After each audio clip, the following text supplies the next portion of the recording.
ایک طرف ریاست پوری لگی ہوئی ہے، پروٹوکول دیے جا رہے ہیں، جو ایک اشتہاری تھے اس کو گرفتار نہیں کیا گیا کسی ایئرپورٹ کے اوپر، اور دوسرے نمبر پر دبئی بیٹھے ہوئے اسے یہاں سے ضمانت دے دی جاتی ہے، اور دوسرے نمبر پر بایو میٹرک کے لیے مشینیں جو ہیں وہ ایئرپورٹ کے اوپر پہنچ جاتی ہیں۔ اگر دوسری طرف دیکھا جائے تو عمران خان صاحب کے اوپر بوگس مقدمات کی بچھاڑ ہے، اور جو یہ کہتے تھے کہ عمران خان جو ہے وہ 1 منٹ کے لیے جیل برداشت نہیں کر پائے گا، وہ دیکھیں جھوٹے کیسز کے اندر ڈٹ کے کھڑا ہے، اور دوسری طرف دیکھیں تو یہ جو کہتے تھے کہ ہم نے عدالتوں کو فیس کیا، یہ ملک چھوڑ کر باہر چلے گئے، 50 روپے کا اسٹامپ دے کر یہ باہر گئے، اور ملک کے ساتھ انہوں نے غداری کی، دھوکہ کیا، فراڈ کیا، اور پھر ملک کو چونا لگانے کے لیے دوبارہ جو ہے وہ کندھوں پر سوار ہو کر مسلط ہونا چاہتے ہیں، جو کہ ایسا ممکن نہیں ہے۔ آج ہم نے بڑا واضح دیکھا کہ جوڈیشل کمپلیکس کے اندر جو سپورٹر تھے ان کے، وہ یوں ہی تھے، کوئی 20-50 ہوں گے، اور عمران خان صاحب جب آتے تھے تو ایک پورا قافلہ ان کے ساتھ ہوتا تھا۔ وہ کوئی حملہ کرنے کے لیے نہیں آتے تھے، وہ عمران خان کے ویژن کے ساتھ لوگ کھڑے تھے اور اظہار یکجہتی کرنے کے لیے عمران خان صاحب کے ساتھ آتے تھے، جیسے کہ آج وہ چند جو ورکر ان کے ساتھ آئے ہیں۔ لیکن اسلام آباد پولیس ہو تو آج بڑا ہم نے وہاں پر ماحول جو ہے پرسکون دیکھا۔ جب خان صاحب پیش ہوتے تھے تو وہاں پر رینجر ہوتی تھی، پولیس اور FC، یہ ساری جو فورسز ہیں وہاں پر تعینات ہوتی تھی، اور باقاعدہ طور پر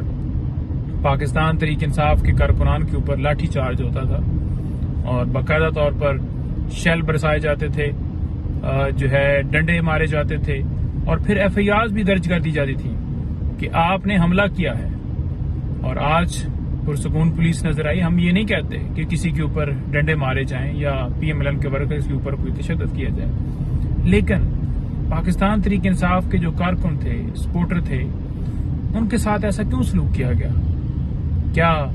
ریاست جو ہے ان لوگوں کی ماں نہیں ہے؟ کیا ریاست کا یہ کام ہے کہ اپنے لوگوں کے اوپر ظلم و ستم کرنا، تشدد کرنا؟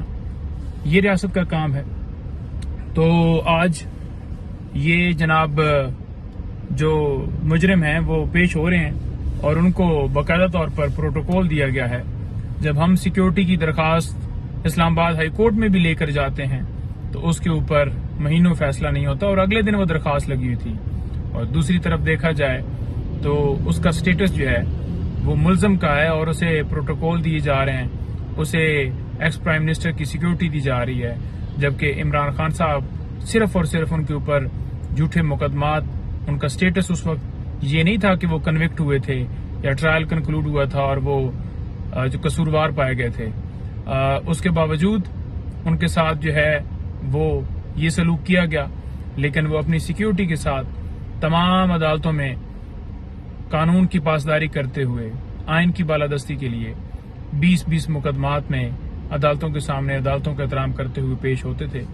اور آج بھی 15 مقدمات ان کے لگے ہوئے ہیں۔ تو یہ جھوٹے کیسز جن میں عمران خان صاحب نے سامنا کیا، بھاگے نہیں، لندن نہیں گئے، اپنی پراپرٹیاں نہیں بنائی، اپنے کاروبار نہیں بنائے، بلکہ جو ان کا مقصد تھا کہ ملک کو سرو کرنا ہے، ملک کو حقیقی آزادی دلانی ہے،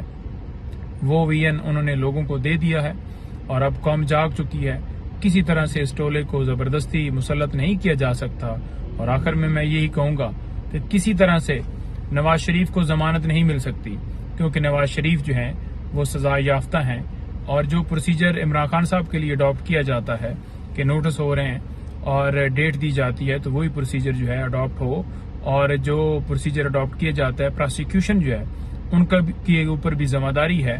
کہ وہ عوام کے ٹیکس سے جو پیسہ جاتا ہے اس سے وہ تنخواہ لیتے ہیں، تو وہ ذمہ داری پوری کریں، اور آئینی طور پر ان کا حق یہ بنتا ہے کہ وہ وہاں پر اسٹیٹمنٹ دیں، اپوز کریں، اور کسی طرح سے نواز شریف کے حق میں بیان نہ دیں، اور عدالت کو بھی کسی طرح سے ان کی جو سزا ہے وہ سسپینڈ نہیں کرنی چاہیے۔